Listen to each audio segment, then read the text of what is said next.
Just 5 weeks ago, Manchester United CEO Omar Berrada sat in the plush boardroom at Old Trafford and gave his unequivocal support to Erik ten Hag. "Erik has our full backing," said Berrada. "We're going to continue working very closely with him to help him get the best results." United's newly appointed sporting director, Dan Ashworth, sat alongside Berrada and echoed his colleague's sentiment about backing ten Hag. "I see my job is to support him in every way I possibly can," said Ashworth, "to allow him to fully focus on the training pitch and the tactical plan to deliver success for Manchester United. That support will be put to the test today when United's football leadership team, which includes Berrada, Ashworth and technical director Jason Wilcox, meet at the club's London offices.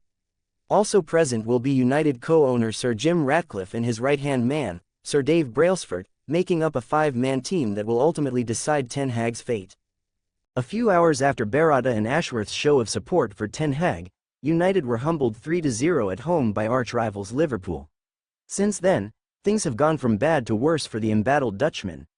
United find themselves down in 14th place in the table, with 8 points from 7 games representing their worst start to a Premier League campaign, and a goal difference of -3.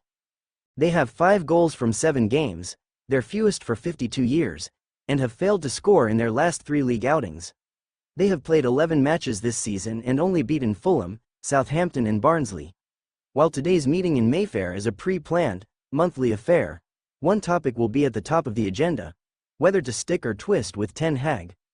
After Sunday's drab 0-0 draw at Aston Villa, ten Hag repeated his mantra that he and the United hierarchy are aligned in their thinking, that they share the same long-term vision, and all agreed when they began working together in the summer that there would be no quick fix to the team's problems.